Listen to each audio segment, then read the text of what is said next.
Hi everyone. सो इस video में मैं अपने डेलॉयट का इंटरव्यू एक्सपीरियंस आपको शॉर्ट और क्रिस्प तरीके से एक्सप्लेन कर दूंगा और आपको मज़ा आ जाएगा वीडियो को देख के। तो मेरा जो इंटरव्यू हुआ था वो हुआ था position of associate analyst and it is a on campus placement. तो मैं इंटरव्यू एक्सपीरियंस की तरफ आपको लेकर चलता हूँ, one by one step by step हम प्रोसीड करेंगे। सबसे पहले क्या हुआ, फिर क्या हुआ, क्या प्रिपेयर करना चाहिए, जो मेरे साथ के लोग थे जो ऑन कैंपस में बैठे थे उनसे किस प्रकार के क्वेश्चन पूछे गए, जिससे आपको थोड़ा सा उनका भी पर्सपेक्टिव मिल जाए कि किस लेवल तक क्वेश्चन जा सकते हैं। ठीक है, तो स्टार्ट करता हूँ मैं। तो देखो, सबसे पहले क्या हुआ था कि डिलॉयट आई थी हमारे कॉलेज में। तो जब कॉलेज में डिलॉयट आ गई थी तो हमें सबसे पहले ऐसा बताया गया था कि हमारा एक एप्टीट्यूड टेस्ट होगा। ठीक है, और एप्टीट्यूड टेस्ट का एग्जाम पैटर्न हमें नहीं बताया गया था, बस ये बोला था कि एप्टीट्यूड टेस्ट होगा। ठीक है, तो मेरे दिमाग में कन्फ्यूज़न था कि भाई क्या क्या आ सकता है। तो मैंने क्या किया था, उसमें मेरा जो एप्टीट्यूड था वो लगभग प्रिपेयर था मेरा पहले से। उसी के साथ साथ मैंने अपने एक बार प्रोग्रामिंग लैंग्वेजेस को रिवीजन कर लिया था। जैसे कि सी प्लस प्लस को मैंने रिवीजन कर लिया था, जावा को रिवीजन कर लिया था, थोड़े बहुत आउटपुट टाइप के क्वेश्चंस भी देख लिए थे।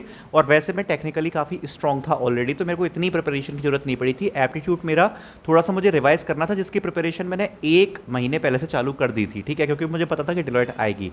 तो जब मैंने टेस्ट ओपन किया तो देखो उसमें टोटल 3 सेक्शन थे। 3 सेक्शन में पहला था मैथ्स, दूसरा था अंग्रेजी और तीसरा था रीजनिंग। ठीक है, तो जो मैथ्स की मैं बात करूँ तो जो मैथ्स का लेवल था काफ़ी इजी लगा मेरे को। मैथ तो बिल्कुल डिफिकल्ट नहीं था, अगर आप थोड़े से बेसिक्स पढ़ के जाओगे तो आपका हो जाएगा, ज़्यादा डिफिकल्ट नहीं आती। लेकिन जो भी टॉपिक आपने नहीं पढ़े हैं उनको जरूर पढ़ के चले जाना, जिसके लिए मैं रिकमेंड करूँगा कि आप कैरियर राइट के यूट्यूब चैनल को फॉलो कर सकते हो, जिसमें एक एक वीडियो दी गई है जिससे आपको थोड़ी बहुत बेसिक क्लियर हो जाएंगे। ठीक है, मैथ मेरे हिसाब से तो इतना टफ मुझे नहीं लगा।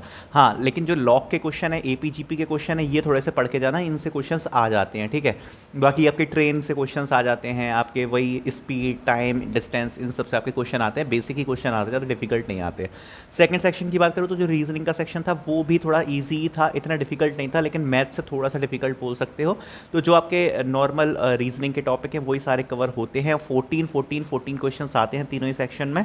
और जो टाइम होता है वो शायद आई थिंक 20 मिनट्स का होता है। I am not sure about the time, but इतना ही कुछ टाइम होता है। ठीक है, तो और जो रीजनिंग का लेवल था उसके लिए भी आप कैरियर राइट को प्रेफर कर सकते हो। तीसरा सेक्शन था इंग्लिश।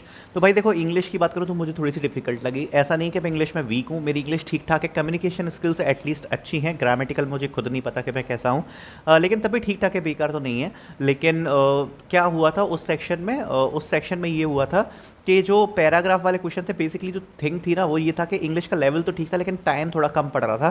क्योंकि जो पैराग्राफ वाले क्वेश्चंस पे जब मैं गया था तो मेरे एक दो क्वेश्चन तो मिस ही हो गए थे, बिकॉज मैं पहुंच ही नहीं पाया था, क्योंकि टाइम ही फटाफट से निकल गया था। और क्योंकि जो पैराग्राफ्स वाले क्वेश्चन थे वो बड़े बड़े थे और ज़्यादा थे।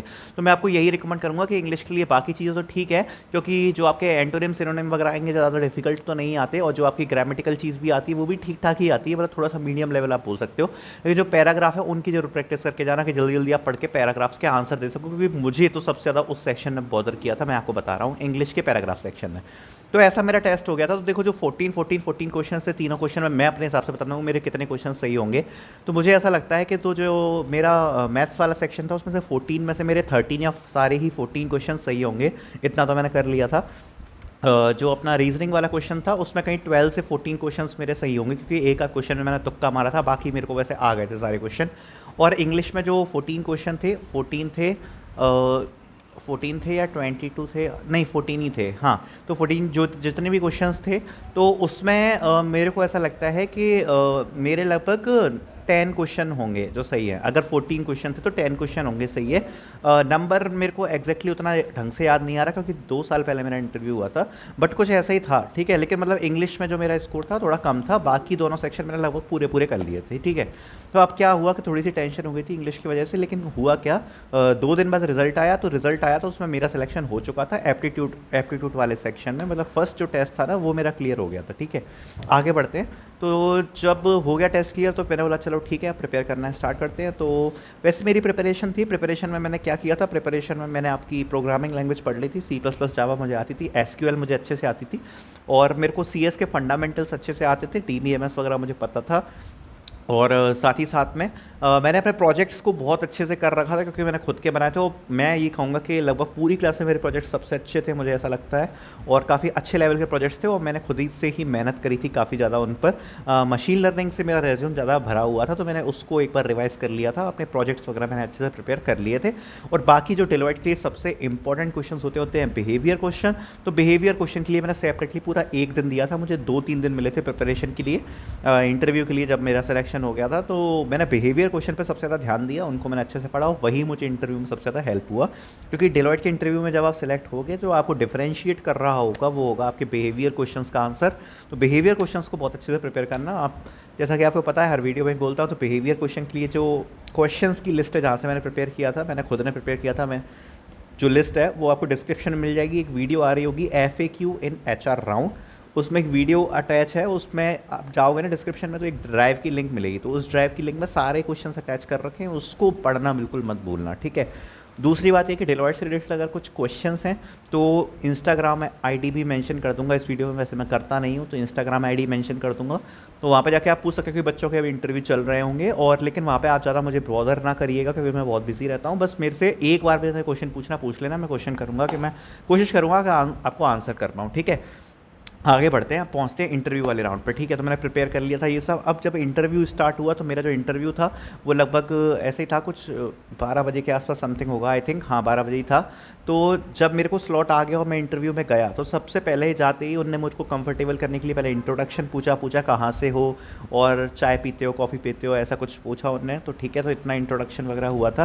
तो देखो इंट्रोडक्शन सबसे इंपॉर्टेंट चीज़ है, इंट्रोडक्शन बहुत अच्छा प्रिपेयर करके जाना, अपने घर गृहस्थी में मत घुसना, अपना परिचय, अपने प्रोजेक्ट्स के बारे में, अपने अकेडमिक्स के बारे में, कहाँ पर स्ट्रांग हो, क्या क्या किया है, क्या सर्टिफिकेशंस हैं, इन चीज़ों पे ज़्यादा रखना। और दूसरी बात, इंट्रोडक्शन एक काफ़ी अच्छा सेक्शन होता है, अगर आप किसी चीज़ में ज़्यादा स्ट्रांग होना तो इंटरव्यू को उस डायरेक्शन में ले जाने का। सपोज जैसे मैं मशीन लर्निंग में अच्छा स्ट्रांग था तो मैंने इंट्रोडक्शन में 3-4 चीज़ें बोल दी कि I have learn machine learning, मैंने मशीन लर्निंग पर प्रोजेक्ट किए, मैंने मशीन लर्निंग पर कोर्स किया है। और मैं जानबूझ के बोली, मैं चाहता था कि इंटरव्यू की डायरेक्शन में मशीन लर्निंग साइड लेके जाऊँ, क्योंकि जिससे वो और चीज़ें ना पूछे, मुझसे मशीन लर्निंग के बारे में पूछें, क्योंकि मेरी वो चीज़ स्ट्रांग थी। और वही हुआ, जैसे ही मैंने इंट्रोडक्शन दिया तो उन्होंने मेरे से कुछ मशीन लर्निंग के बारे में क्वेश्चन किए कि रिसेंटली किस डेटा पे आपने काम किया था, क्या किया था, क्या मॉडल यूज़ किया था। देन उन्होंने एक मेरे को सिचुएशनल क्वेश्चन दिया कि अभी तक आप क्या सोच सकते हो कि ऐसी कोई जगह जहाँ पर मशीन लर्निंग एल्गोरिथम का यूज़ नहीं हो रहा है इंडिया में, और जो हो सकता है जिससे हम कुछ इम्प्रूवमेंट कर सकते हैं, एटलीस्ट हम सोसाइटी में कुछ चेंज ला सकते हैं। तो इस टाइप का उन्होंने मुझसे क्वेश्चन पूछा कि ML एल्गोरिथम कहाँ पर यूज़ नहीं होती जहाँ पर हम कर सकते हैं और जिससे कुछ अच्छा हो सकता है बट वो अभी तक यूज़ नहीं हो रही है। तो यार ये इंस्टेंट क्वेश्चन था, लेकिन एकदम से इसका आंसर भी इंस्टेंट आ गया मेरे दिमाग में, और इसका मैंने अच्छे से डिस्क्राइब करके उनको इस क्वेश्चन का आंसर दिया। एजुकेशन सिस्टम को लेके मैंने इसका आंसर दिया, वो कभी बताऊंगा आपको डिस्क्रिप्शन में, पूरा उसके लिए बहुत टाइम लग जाएगा मैंने क्या बोला था। तो ये बेसिकली उन्होंने क्वेश्चन पूछा और जैसे इसका मैंने आंसर दिया, आई थिंक वो इंप्रेस हो गए कि यार लड़के को आता है, अच्छा नहीं है, और कम्युनिकेशन स्किल्स काफ़ी अच्छी हैं। उनने मुझसे फीडबैक में भी बोला कि तुम्हारी जो कम्युनिकेशन स्किल्स हैं वो बहुत ज़्यादा अच्छी हैं, ऐसे ही रखना और थोड़ा इंप्रूव भी कर सकते हो तुम, लेकिन काफ़ी अच्छी है, ठीक है। अब इसके बाद उन्होंने मेरे से सटासट बिहेवियर क्वेश्चन फेंक के मारे 5-6, जिसमें जैसे why do you want to join Deloitte, strength weakness, इस टाइप के मुझसे क्वेश्चन पूछे, 5-6 फेंक के मारे, जिसके लिए मैं पहले से प्रिपेयर था, बहुत अच्छे से प्रिपरेशन कर रखी थी कि क्या बोलना है क्या नहीं बोलना है, वो मैंने बोल दिया फटाफट से। और जैसे ही मैंने आंसर दिया फिर थोड़े बहुत क्वेश्चंस और हुए, क्योंकि 2 साल पहले इंटरव्यू हुआ था, मैं भूल गया हूँ थोड़ा बहुत, जैसे किस में इंटरेस्ट है, प्रोग्रामिंग में इंटरेस्ट है, किस फ्रेमवर्क में इंटरेस्ट है, किस टेक्नोलॉजी में इंटरेस्ट है, इस टाइप के कुछ क्वेश्चंस पूछे होंगे उन्होंने। एक जनरल इंटरव्यू था 20-25 मिनट का। फिर उसके बाद हाँ लास्ट में फिर उन्होंने डेलोइट के बारे में मुझसे कुछ क्वेश्चंस पूछे। तो यार मैं आपसे यही कहूँगा, डेलोइट की इंटरव्यू में जा रहे हो तो डेलोइट के बारे में अच्छे से पढ़ के जाना, कितना रेवेन्यू है, कहाँ स्टैंड करती है, बिग 4 में कहाँ स्टैंड करती है। तो 1-2 क्वेश्चन में मैं नहीं बता पाया था चीज़ों को, तो लेकिन दिक्कत क्या हुई, मैंने पहले बोल दिया था कि मुझे पता है और फिर मैं नहीं बता पाया, तो वो एक गलती हो गई। अगर नहीं पता तो मना कर देना कि नहीं पता, तो वो एक नेगेटिव पॉइंट बस हो गया था इंटरव्यू में। तो उन्होंने बोला था कि अगर नहीं पता तो सीधे मना कर दिया करो, और कई बार हो जाता है नर्वसनेस में, तो कोई प्रॉब्लम नहीं है, बस इतना ही मेरे से मिस्टेक हुई थी। बाकी मेरा इंटरव्यू इज़ फैंटेस्टिक। अगर मैं और लोगों के इंटरव्यूज़ की बात करूँ तो वो लोगों को केस स्टडी के क्वेश्चंस दिए गए थे, जैसे कि अगर आपको किसी ई-कॉमर्स वेबसाइट दी गई है तो उसका डेटा कैसा लिख सकता है, क्या क्या चीज़ें रखोगे, या फिर डेटा ट्रैफिक के बारे में चीज़ें पूछी थी। बेसिकली आपके रेज्यूम से से अटैच्ड भी काफ़ी चीज़ें पूछ लेते हैं वो लोग। तो रेज्यूम में जो भी लिखा है वो प्रिपेयर करके जाना हो। केस स्टडी अगर आप सोच रहे हो थोड़ा डिफिकल्ट पड़ी तो ऐसा कोई डिफिकल्ट नहीं होता, बस ये है कि जो भी आपके दिमाग में आ रहा है अपने थॉट्स को एक बार सोच के, और जो चीज़ नहीं पता वो बिल्कुल मत बोलो, जो चीज़ आपको पता है वो आप बस अच्छे से दिमाग में रख के उस चीज़ को बोलो। और फैक्ट्स के बारे में बात करो, ऐसा नहीं कि बस केवल हवा में या यू करते चले जा रहे हो। जितना हो सके फैक्ट्स डालो अपने इंटरव्यू में कि ऐसा हुआ था, मैंने ये डेटाबेस देखा है, मैंने इस पर काम किया है, ऐसा होता है, ठीक है। थोड़े फैक्ट के ऊपर बात करना, ऐसा नहीं कुछ भी अनशंट बके जा रहे हो। तो बस यही आपको ध्यान रखना है, और कम्युनिकेशन स्किल्स पे सबसे ज़्यादा आपको ध्यान रखना है। तो बस ये हो गया था अपना इंटरव्यू, और इंटरव्यू के बाद उसी दिन शाम को पता पड़ गया कि भाई सिलेक्ट हो गए हैं डेलॉयट में। काफ़ी अच्छा लगा, बस सिलेक्शन हो गया था। घर पे खुशी खुशी मन गई। इतना ही इंटरव्यू एक्सपीरियंस था। और ये वीडियो मैं अभी इसलिए रिकॉर्ड कर रहा हूँ क्योंकि अभी बच्चों के इंटरव्यू चल रहे हैं, तो आई थिंक आपको थोड़ी हेल्प मिल जाएगी कि आपको क्या क्या चीज़ें प्रिपेयर करनी है, ठीक है।